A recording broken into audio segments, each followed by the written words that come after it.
ध्यान दें, कक्षा 10 के लिए हम लोग पढ़ेंगे केमिकल रिएक्शन, रासायनिक अभिक्रिया। ये चैप्टर है कक्षा 10 के लिए, जिसमें हम क्या करेंगे, सबसे पहले ये 3 टॉपिक का हम डिस्कस करेंगे। केमिकल रिएक्शन क्या होता है, केमिकल इक्वेशन क्या होता है और बैलेंस केमिकल इक्वेशन। तो इसके लिए देखें, हम एक एग्जांपल दे रहे हैं। जैसे यहाँ पर आप पाएंगे क्या है, BaCl2 है और प्लस इसमें हम मिला दिए H2SO4। जब H2SO4 मिलाते हैं तो यहाँ से होता क्या है, क्या बन जाता है BaSO4 और प्लस हो जाता है 2HCl। ये अभिक्रिया में अब यहाँ से हम परिभाषा निकालेंगे कि रासायनिक अभिक्रिया किसे कहते हैं, केमिकल रिएक्शन किसे कहते हैं। तो यहाँ पर आप देखें, ये 2 रासायनिक पदार्थ हैं, ये दोनों क्रिया करते हैं और क्रिया करने के बाद ये 2 नए पदार्थ बनते हैं। तो यहाँ से आप देखेंगे, अब इसकी परिभाषा रासायनिक अभिक्रिया किसे कहते हैं, तो कहेंगे कि जब कोई पदार्थ अभिक्रिया करके किसी अन्य रासायनिक पदार्थ में परिवर्तित हो जाता है तो इस घटना को रासायनिक अभिक्रिया कहते हैं। जब कोई पदार्थ क्रिया करके किसी अन्य रासायनिक पदार्थ में परिवर्तित हो जाता है तो उसे रासायनिक अभिक्रिया कहते हैं। अब आप देखेंगे, जो अभिक्रिया करते हैं उनको रिएक्टेंट कहते हैं, रिएक्टेंट अभिकारक।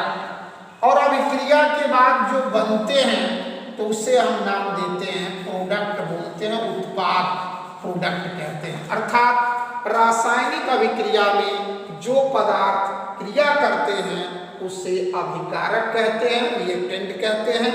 और अभिक्रिया के फलस्वरूप जो नए पदार्थ बनते हैं तो उसे उत्पाद कहते हैं। तो ये था आपका रासायनिक अभिक्रिया। एक बार और ध्यान दें, जब कोई पदार्थ क्रिया करके कोई अन्य रासायनिक पदार्थ में परिवर्तित हो जाता है तो इस घटना को रासायनिक अभिक्रिया कहते हैं। और जो पदार्थ अभिक्रिया करते हैं उसे अभिकारक कहते हैं तथा इसके फलस्वरूप जो बनते हैं उसे उत्पाद कहते हैं। अब हमें पढ़ना है केमिकल इक्वेशन, रासायनिक समीकरण किसे कहते हैं। तो रासायनिक समीकरण में ये होता है, यहाँ पर देखिए रासायनिक समीकरण है, इसकी परिभाषा क्या बनेगी।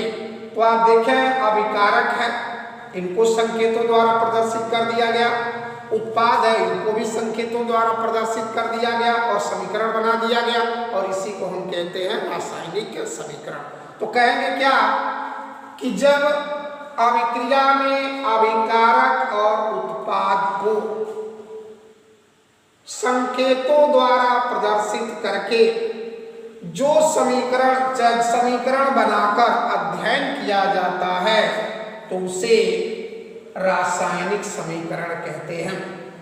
अभिकारक एवं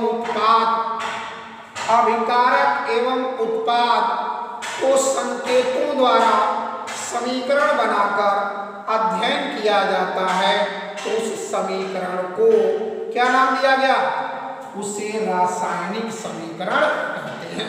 ये रासायनिक समीकरण है, अभिकारक एवं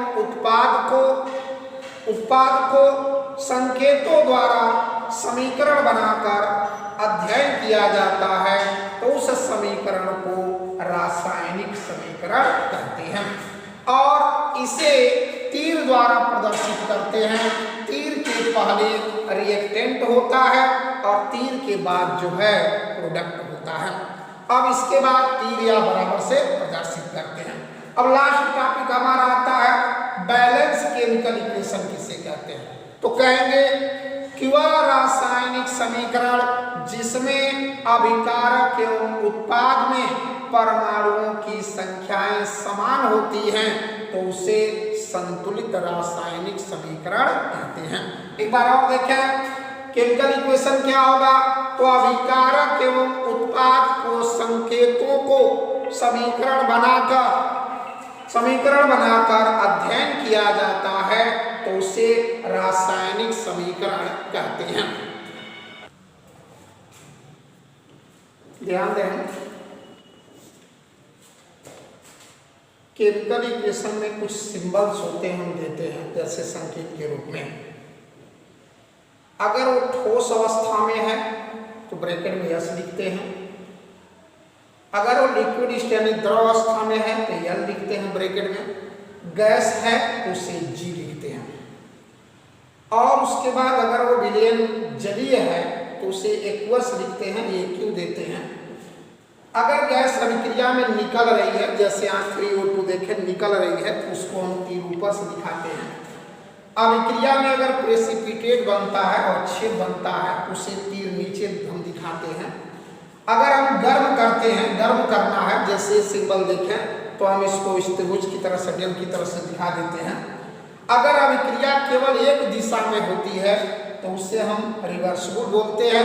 अगर दोनों दिशाओं में होती है तो इसको हम रिवर्सिबल बोलते हैं। एक दिशा में अगर होती है तो उसे इरिवर्सिबल कहते हैं। तो सिंबल एक बार और देखें, सॉलिड स्टेट में अगर पदार्थ है यस, लिक्विड स्टेट में है तो यल, गैस स्टेट में है तो जी, अगर जलीय विलयन है तो उसको क्यू लिखते हैं ब्रैकेट में करके। अगर गैस अभिक्रिया में निकल रही है तो तीर ऊपर बनाते हैं, प्रेसिपिटेट बनता है तो तीर नीचे दिखाते हैं, गर्म करना है तो इसको हीट का इस सिंबल दिखा देते हैं। अगर अभिक्रिया केवल एक दिशा में होती है तो उसे इरिवर्सिबल कहते हैं। अगर दोनों दिशाओं में संपन्न होती है तो उसे रिवर्सिबल रिएक्शन द्वारा प्रदर्शित करते हैं।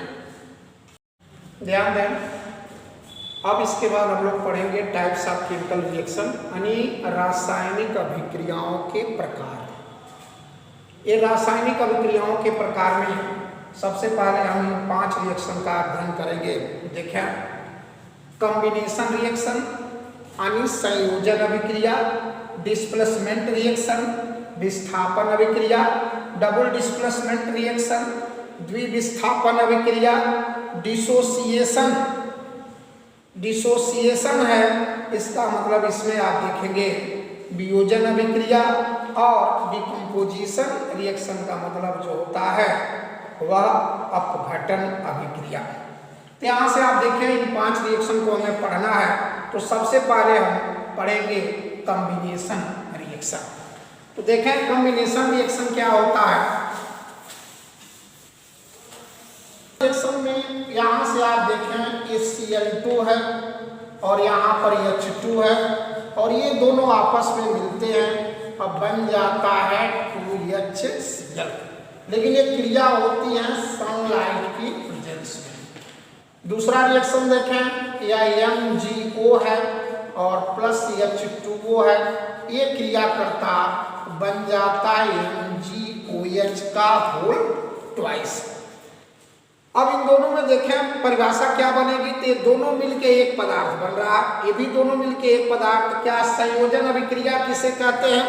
तो वह रासायनिक अभिक्रिया जिसमें 2 या 2 से अधिक पदार्थ मिलकर केवल एक पदार्थ बनाते हैं तो उसे संयोजन अभिक्रिया कहते हैं। वह रासायनिक अभिक्रिया जिसमें 2 या 2 से अधिक पदार्थ आपस में मिलकर केवल एक पदार्थ बनाते हैं तो उसे संयोजन अभिक्रिया कहते हैं। ये डिस्प्लेसमेंट रिएक्शन क्या होता है? विस्थापन अभिक्रिया। तो विस्थापन अभिक्रिया में देखें यह है, यहाँ से आप पाएंगे या CuSO4 है और प्लस इसमें Zn रखा जाता है तो यह बन जाता है ZnSO4 और प्लस हो जाता है Cu। इसी तरह से यहाँ से आप देखें यह AgNO3 है और उसके बाद इसमें हम कॉपर को रखते हैं तो क्या होता है, यह बन जाता है CuNO3 का होल ट्वाइस और प्लस हो जाता है 2Ag। ये डिस्प्लेसमेंट रिएक्शन। अब इसमें आप ध्यान दें ये यौगिक है, ये धातु है। जब ये रखा जाता है तो क्या करता है, इसमें से कॉपर को विस्थापित कर देता है। यहाँ पर देखिए सिल्वर नाइट्रेट है, कॉपर के क्षण रखा जाता है तो यहाँ सिल्वर को विस्थापित कर देता है। एक बात और इसमें हम ध्यान देंगे, यह विस्थापित तभी करेगा जब इसकी क्रियाशीलता ज्यादा होगी और इसकी क्रियाशीलता कम होगी। तो परिभाषा क्या देंगे, तो कहेंगे देखिए विस्थापन अभिक्रिया किसे कहते हैं, तो वह रासायनिक अभिक्रिया जिसमें कोई परमाणु किसी यौगिक से किसी भाग को या किसी परमाणु को विस्थाक्रिया करके विस्थापित कर देता है तो उसे विस्थापन अभिक्रिया कहते हैं। वह अभिक्रिया जिसमें अधिक क्रियाशील, थोड़ा सा बढ़ा कर देखें, वह अभिक्रिया जिसमें अधिक क्रियाशील धातु या परमाणु किसी यौगिक से क्रिया करके उसके कम क्रियाशील परमाणु को विस्थापित कर देता है तो उसे विस्थापन अभिक्रिया कहते हैं। ये क्रिया वही संभव हो सकती है, देखें जिंक जो है अधिक क्रियाशील होता है, कॉपर कम क्रियाशील होता है, इसलिए बांड को तोड़ देता है, कॉपर को हटा देता है। अगर यहाँ से देखें सिल्वर कम क्रियाशील है, इससे अधिक क्रियाशील कॉपर होता है, इसलिए कॉपर जो है इस बांड को तोड़ देता है, सिल्वर को विस्थापित कर देता है। इसलिए अधिक क्रियाशील धातु जो होता है यौगिक पर क्रिया करेगा यौगिक से, और उसमें कम क्रियाशील धातु को या परमाणु को विस्थापित कर देता है। ये डबल डिस्प्लेसमेंट रिएक्शन क्या होता है, द्विविस्थापन अभिक्रिया। तभी आप देखें BaCl2 है प्लस Na2SO4 है। एक और ध्यान दें, अब हम लोग पढ़ेंगे डबल डिस्प्लेसमेंट रिएक्शन यानी द्विविस्थापन का क्या होता है। तो अभी आप देखें ये G आयन है, ये NO3 आयन है, ये K आयन है, Cl आयन है। तो इसमें होता क्या है कि दोनों यौगिक जो है अपना आयन या मूलक को इंटरचेंज कर देते हैं, विनिमय कर देते हैं, बदल देते हैं, अदला बदली कर लेते हैं। तो क्या होगा, तो कहेंगे वह रासायनिक अभिक्रिया जिसमें यौगिक के मूलक एक दूसरे से विनिमय कर लेते हैं या अदला बदली कर लेते हैं, विनिमय कर लेते हैं, तो उसे द्विविस्थापन अभिक्रिया कहते हैं। वह रासायनिक अभिक्रिया जिसमें यौगिक के मूलक या आयन एक दूसरे से विनिमय कर लेते हैं, बदल लेते हैं, तो उसे द्विविस्थापन अभिक्रिया कहते हैं। जैसे BaCl2 है, Na2SO4 है, तो यह इसके साथ आ गया BaSO4 बन गया, और यह Na और Cl मिलके NaCl, यानी वह रासायनिक अभिक्रिया जिसमें यौगिक के आयन या मूलक एक दूसरे से बदल लेते हैं, विनिमय कर लेते हैं, तो उसे हम क्या नाम देते हैं, डबल डिस्प्लेसमेंट रिएक्शन कहते हैं। ध्यान दें, आपकी कक्षा में वियोजन और डिसोसिएशन दोनों परिभाषा एक ही जगह दिया गया है, लेकिन थोड़ा सा इसमें अंतर होता है और हम यहाँ पर एक बता रहे हैं। देखें तो सबसे पहले डिसोसिएशन का मतलब क्या, वियोजन अभिक्रिया किसे कहते हैं। वियोजन का मतलब है टूटना होता है, और ऐसा टूटता है, टूटने के लिए तो टूट गया, लेकिन जो ही परिस्थिति चेंज होती है तो वह दोनों आपस में मिल करके पुनः मूल अवस्था में आ जाते हैं। अर्थात जो डिसोसिएशन होता है, वियोजन होता है, वह एक उत्क्रमणीय अभिक्रिया होती है। तो परिभाषा देखें, इसको बोलेंगे क्या, डिसोसिएशन रिएक्शन किसे कहते हैं, तो कहेंगे वह रासायनिक अभिक्रिया जिसमें कोई यौगिक किसी प्रभाव में या किसी कारक के उपस्थिति में दो या दो से अधिक भागों में टूट जाता है तथा प्रभाव को हटाने पर पुनः वापस में मिलकर अपने मूल अवस्था में आ जाता है, तो उसे वियोजन अभिक्रिया कहते हैं। वह रासायनिक अभिक्रिया जिसमें कोई पदार्थ किसी प्रभाव में किसी कारक की उपस्थिति में दो या दो से अधिक भागों में टूट जाता है, लेकिन प्रभाव को हटा लेने पर पुनः आपस में मिलकर मूल अवस्था में आ जाता है, तो उसे वियोजन कहते हैं, डिसोसिएशन कहते हैं। ये दो प्रकार के होते हैं। एक का नाम है उष्मीय वियोजन और दूसरा है वैद्युत वियोजन। उष्मीय वियोजन किसे कहते हैं? तो कहेंगे कि वह वियोजन अभिक्रिया जिसमें गर्म करने पर कोई पदार्थ टूट करके दो या दो से अधिक भाग में टूट जाता है तथा ठंडा करने पर पुनः मूल अवस्था में आ जाता है, तो उसे हम उष्मीय वियोजन कहते हैं। वैद्युत यांश वियोजन क्या होता है? तो कहेंगे कि जब किसी धातु के पिघले हुए अवस्था में या विलयन में विद्युत धारा प्रवाहित करते हैं तो वह आयनों में टूट जाता है तथा धारा प्रवाह समाप्त करने बंद करने पर पुनः आयन आपस में मिलकर मूल अवस्था में आ जाता है, तो उसे वैद्युत वियोजन। ये वियोजन हो गया। वियोजन का मतलब ये होता है कि वह रासायनिक अभिक्रिया जिसमें कोई पदार्थ किसी प्रभाव में दो या दो से अधिक भागों में टूट जाते हैं और प्रभाव हटा लेने पर पुनः आपस में मिलकर मूल अवस्था में आ जाते हैं, तो उससे वियोजन कहते हैं और यह एक उत्क्रमणीय अभिक्रिया होती है। अब आता है वियोजन किसे कहते हैं। तो वियोजन का मतलब टूटना भी होता है और ये भी टूटता है, लेकिन यहाँ से आप देखें क्या होता, परिभाषा इसकी क्या बनती है। तो वह रासायनिक अभिक्रिया जो किसी प्रभाव में या किसी कारक की उपस्थिति में दो या दो से अधिक भागों में टूट जाता है, वियोजित हो जाता है और प्रभाव हटा लेने पर वह आपस में मिलकर मूल अवस्था में नहीं आता है, तो उस घटना को हम क्या कहते हैं? वियोजन कहते हैं। वह रासायनिक अभिक्रिया जिसमें कोई यौगिक किसी प्रभाव में दो या दो से अधिक भागों में टूट जाता है, लेकिन प्रभाव हटा लेने पर वह आपस में मिलके मूल अवस्था में नहीं आता है, तो इस घटना को हम वियोजन डिकम्पोजिशन कहते हैं। और यहाँ पर आप देखें यह एक अनुत्क्रमणीय अभिक्रिया होती है। वह रासायनिक अभिक्रिया जिसमें कोई यौगिक किसी प्रभाव में दो या दो से अधिक भागों में टूट जाता है, लेकिन प्रभाव कम हटा लेने पर वह मूल अवस्था में नहीं आता है, तो उसे हम वियोजन अभिक्रिया कहते हैं। यहाँ से देखें ये वियोजन अभिक्रिया जो होती है दो प्रकार की होती है। पहला थर्मल डिकम्पोजिशन होता है यानी उष्मीय वियोजन और दूसरा वैद्युत वियोजन। यहाँ पर देखेंगे क्या होता है। थर्मल में क्या है, पोटेशियम क्लोरेट को गर्म करते हैं तो ये टूट जाता है, लेकिन ये दोनों आपस में क्रिया करके पुनः ये बनाते नहीं है। इसी तरह से NaCl के पिघले हुए NaCl के विलयन में विद्युत धारा प्रवाहित करते हैं तो अन्य सोडियम धातु और क्लोरीन गैस बनता है, लेकिन ये दोनों क्रिया करके पुनः NaCl नहीं बनता है।